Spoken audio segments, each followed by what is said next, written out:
All right, we're studying our final section of the course, ecology. And ecology is the study of interaction of organisms with one another and with their environment. We start with the individual organism, but we work up to talk about larger and larger groups of organisms.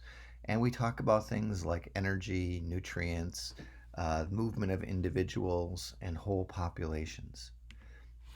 In ecology, we're studying the connections between organisms and between organisms and their environment.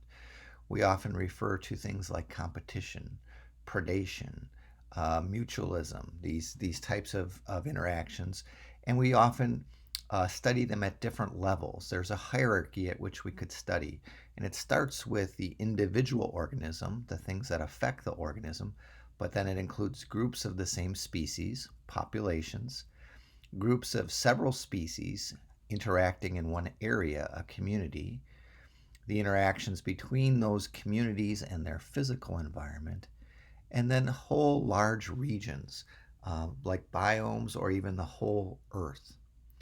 I'm going to just kind of start here by going over a little bit about what we might study with an organism and then what we study kind of with the whole Earth. So, in organismal ecology, we study the ability of organisms to meet environmental challenges. How does the organism deal with the abiotic factors in the environment? That means non living factors like energy, temperature, water, nutrients, solar radiation. And organisms, all organisms, whether they're aquatic or terrestrial, whether they're microscopic or whether they're something the size of a whale, they need to maintain their internal environment in a variety of conditions that can differ substantially. And so they have to find a way to maintain their body temperature or their amount of water. And so organisms do this through evolutionary adaptations. These are things that have been shaped by natural selection, and these responses fall into three patterns: physiological, anatomical, or behavioral. And so, like for temperature, you can have a physiological adaptation. You can turn up your metabolic rate if the weather gets colder so you can maintain a higher temperature. This is like an acclimation, it's a physiological adaptation. And so you can get more food and just produce more heat. Or you might produce a heavier coat, so you might have an anatomical adaptation of a thick insulating layer that you accumulate during one portion of the year. And so that graph down there shows the summer and winter coats of polar bear and of Arctic wolves, and shows you the thickness of the fur and its insulation value. And that changes in summer and winter.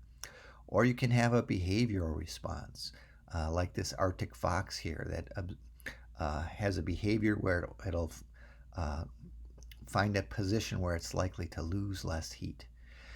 In the long term, natural selection operates to make a population better adapted to their environment. So individuals with the best traits, and those traits become more and more shaped to the environment. And that's part of ecology.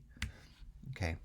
Then at the largest scale, ecologists study large areas that are characterized by one set of organisms. These of organisms are shaped by the physical environment, the abiotic factors that they have to face, and then they're adapted to live in that type of environment. In aquatic environments, this might be temperature, and nutrients and distance from the land that determines things like oxygen, nutrients like nitrogen, phosphorus, and iron.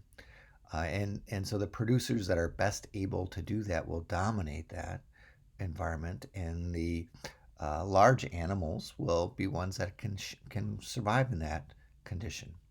In terrestrial environments, again, temperature is important because it determines growth rates and evaporation, but also available moisture, which is partly determined by the distance from the ocean and altitude. And that determines the kinds of producers present, that whether it's trees or shrubs or grasses or succulents like cacti, and the rate at which they can grow. With With biomes, I guess the most important factor is the climate. And climate varies a great deal depending on where you are because the Earth is round and spins on an axis, and so some areas get much more sun than others, and the sunlight they get is much less seasonal than in other areas. And so there's uneven heating of the earth that drives these patterns of winds and precipitation, and that produces typical areas that get warm weather and rain, or warm weather and no rain. Uh, and so these vary. In aquatic biomes are often determined again by the depth of the water and how warm it is.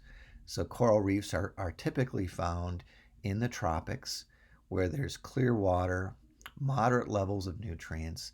Because the water's shallow, there's lots of oxygen. Here the producers are often corals and algae, and they're very productive. And these are high areas that are high in biodiversity, and so a really important aquatic environment, but limited to the tropics and to shallow water areas. The most common aquatic biomes are open ocean. These occupy more than half of the Earth's surface, and they're often extremely deep, miles deep. And so the surface is very different from deep waters, and their surface waters may be warm, but the deep waters are always cold. And generally, these open oceans, because they're far from land, are low in nutrients, and there's quite a gradient in oxygen. And because they're so deep, the producers have to be able to float. So they're plankton, and because there's low nutrients, there's low productivity. Um, so they're kind of like big deserts, but they have lots of biodiversity, although abundances are low. Other shallow water areas include intertidal areas, where you have the area between low and high tide. And these are rich in nutrients because they're shallow and you have the tide moving over the substrates. And they're also rich in oxygen, but they're stressful environments because they're dried out part of the day. So they're low in biodiversity, but they're high in abundance. Another shallow water marine environment are estuaries. These are where rivers and oceans meet, where there's a gradient between fresh and salt water. And so there's lots of nutrients there. There's mixing of water, so you have lots of oxygen. These are very high productivity and high biodiversity areas. Again, humans use these a lot. All right, so in terrestrial biomes, these biomes uh, again have some different kind of things than you'd see with the marine or freshwater biomes. There's more variation in temperature and water availability, but generally nutrients are available. One of the larger tropical areas are tropical rainforests. These are close to the equator and warm year round with little variation in temperature or rainfall. Um, because there is a lot of rain and it's warm, though, the soils are leached. But these are huge forests that are very productive and very biodiverse.